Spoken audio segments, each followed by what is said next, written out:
Welcome everybody to what is my prediction for Sky Bet League 1 in the 1920 season. A lot of big clubs circulating now in the third tier of English football, and we'll have a look we believe will be relegated this season, playoff contenders and promotion into the Championship. Start at the bottom of the table, and that brings us to Bury FC.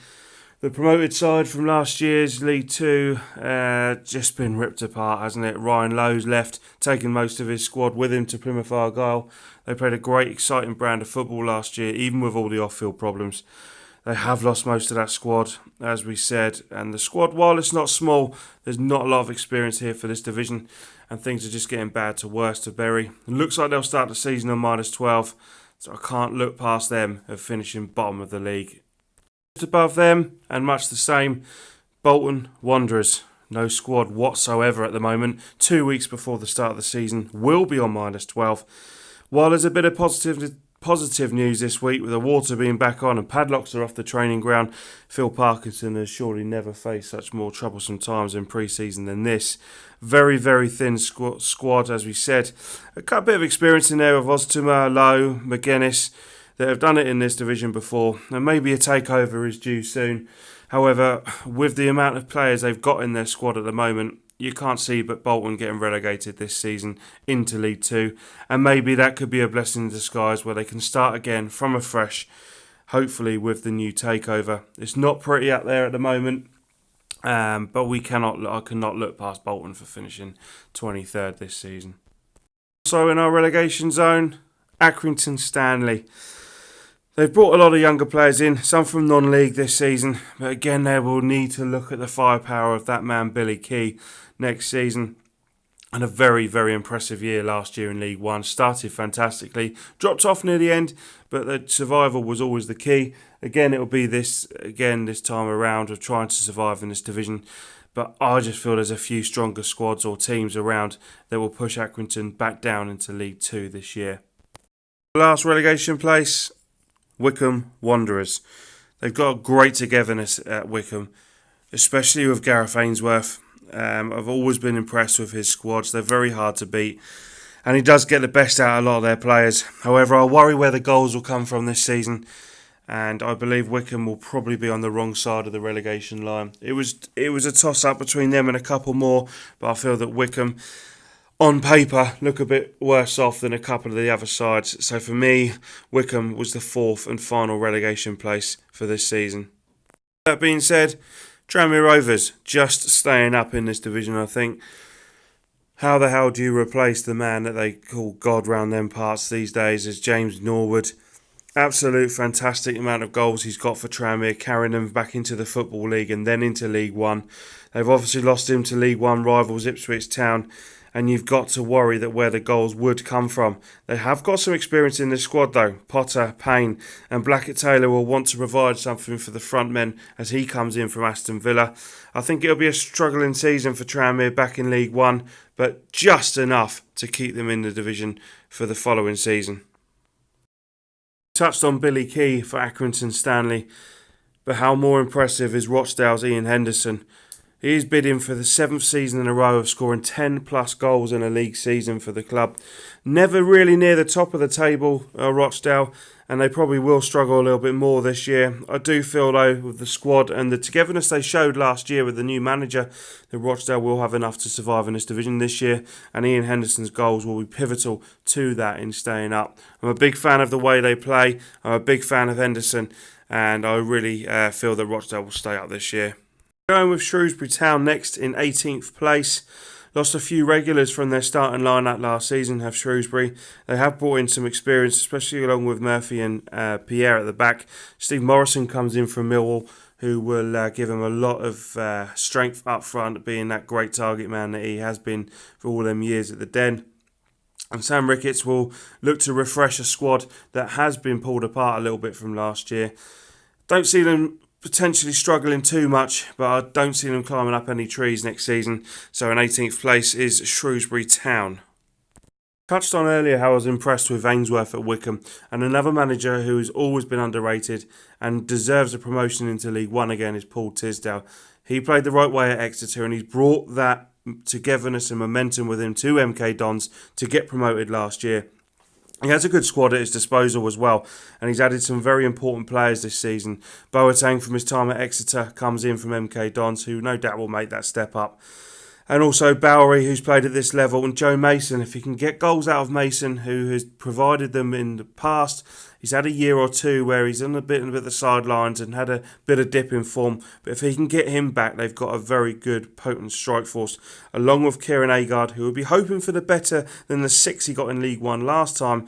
But his 20 goals plus last season will really help him rejuvenate for the up and coming season. They have lost Anike, but with Mason and Bowery coming in, with Boateng playing just behind, they do have a lot of striking attributes in this side, and I don't feel MK Dons will struggle at the wrong side. I feel Tisdale will momentumly build MK Dons over the next couple of years, and in 2 or 3 years you can see them challenging to possibly get back into that championship where they want to be.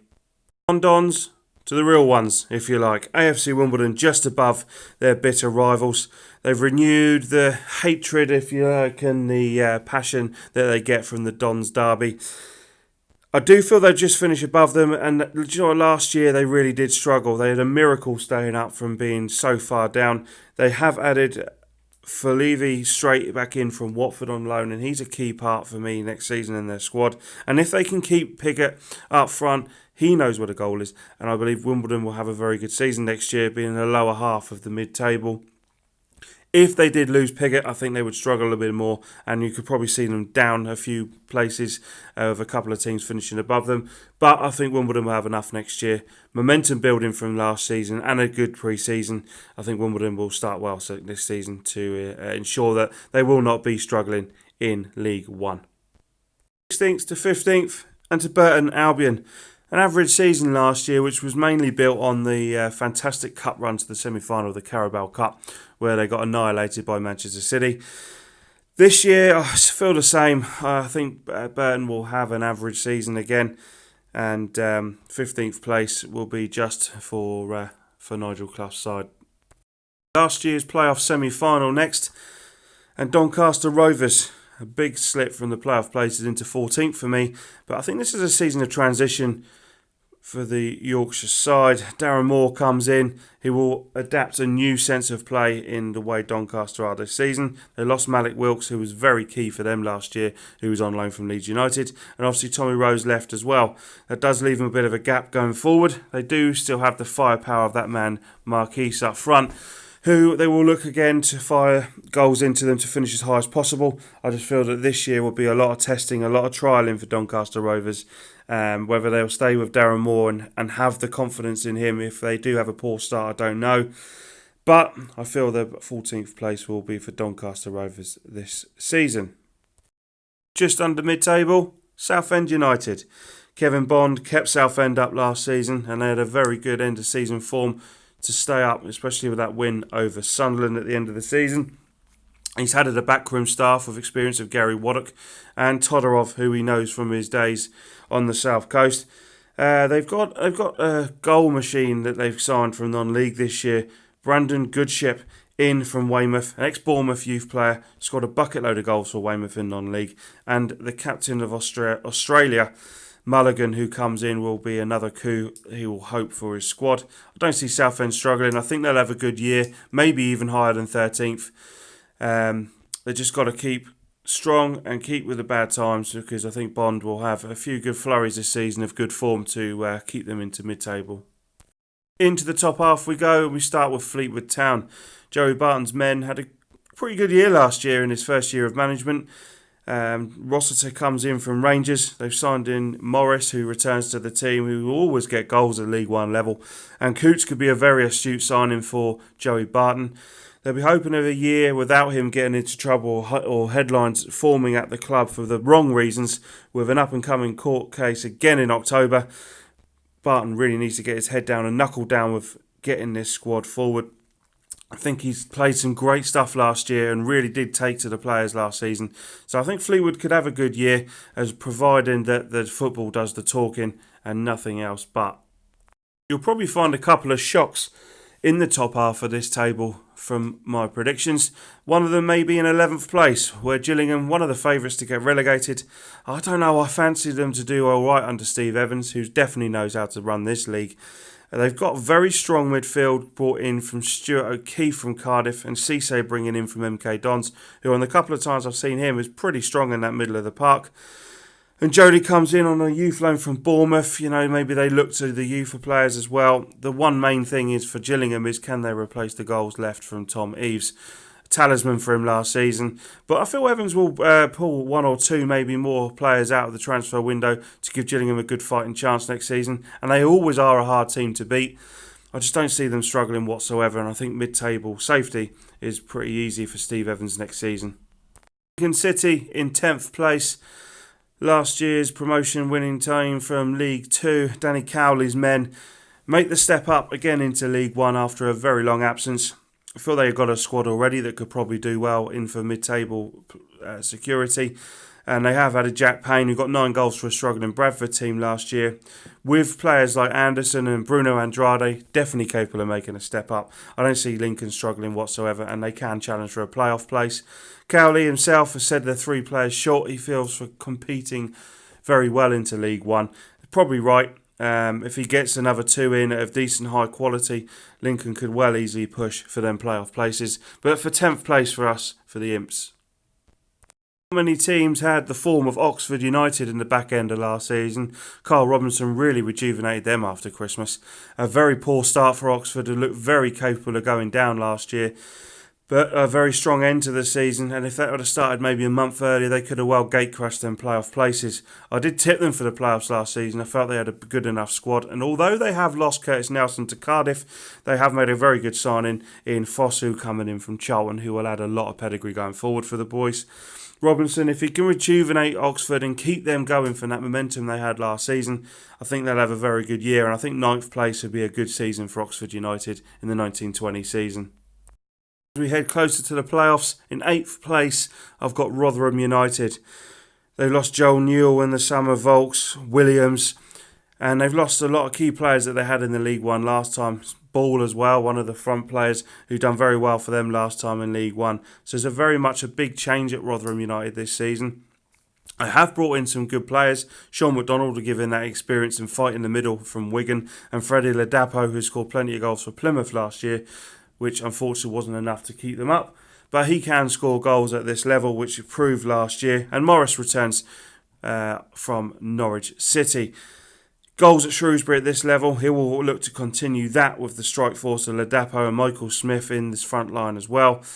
But I feel Rotherham will probably just be a bit short of the playoffs this year as they look to try and rebuild again to head back to the Championship and stop being a yo-yo team that they have been for the last few years and try and establish himself into the Championship. Don't feel this year will be the year. They'll need another year to get that squad back together. So 8th place for the Millers.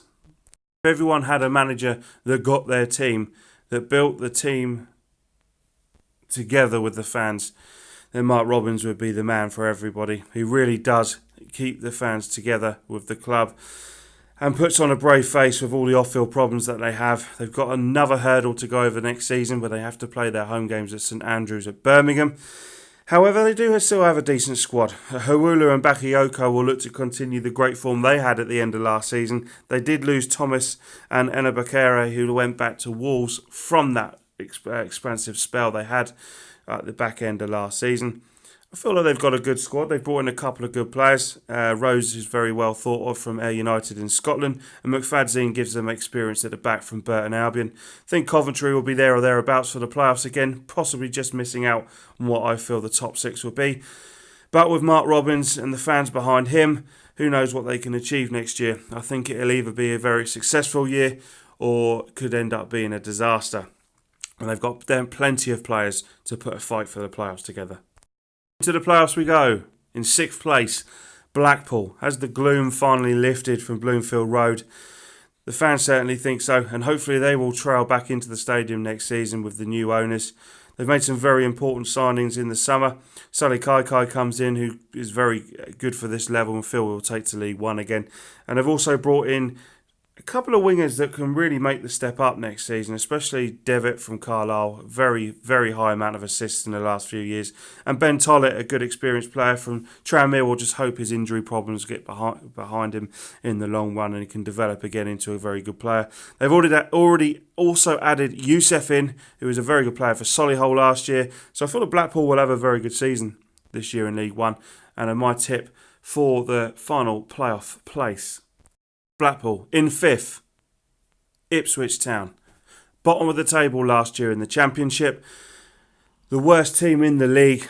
However, they have made a phenomenal signing in the summer, with Norwood coming in from Tranmere. The fans will take to him straight away, and what a goal pedigree he has, even in the lower leagues. But League One, you can know he will make that step up and score more goals in here. They have all the League One players that Hurst brought in last summer, who will also bode them well this year. Nolan, Jackson, Edwards on the wing have all done it in League One this season, and they've got a very experienced squad. They're going to be one of the teams everyone wants to shoot at.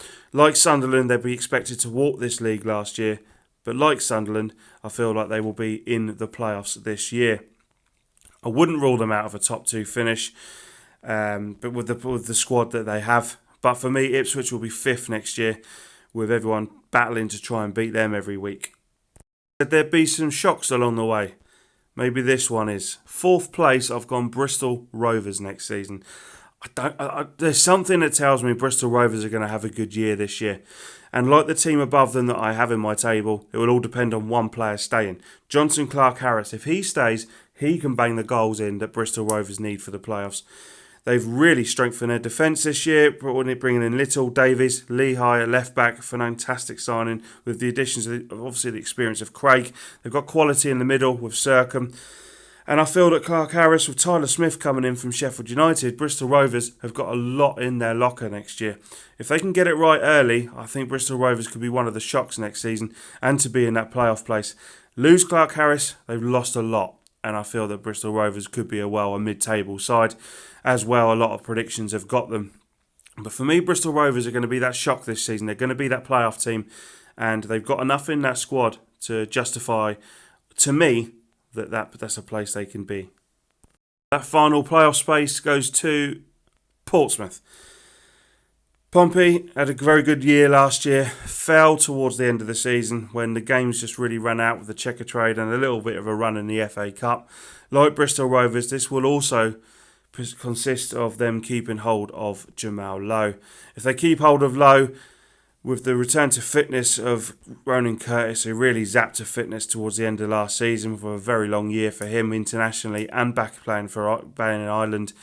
With additions in midfield of McCrory from Rangers on loan, and at the back they may have lost Matt Clark, who was their player of the year last year and talisman at the back. But they have brought in Paul Downing, who had a great year at Doncaster. Raggett comes in on loan from Norwich. However, Jamal Lowe is such a major factor for me for Pompey finishing 3rd. If he leaves, possibly a lower finish. They do bring in also Harrison from Ipswich, who will look to try and get better goal return than he did last year. But when he was here for League One with Bristol Rovers, he certainly knew where the goal was. Pompey will have a good year. Think they're quite short of possibly being top 2, but 3rd at the moment for Pompey. Obviously, 2nd is Sunderland. Now, Sunderland had a year last year where everyone wanted to shoot at them, pretty much like Ipswich will be this year, but Sunderland will still want to be shot at by every other club.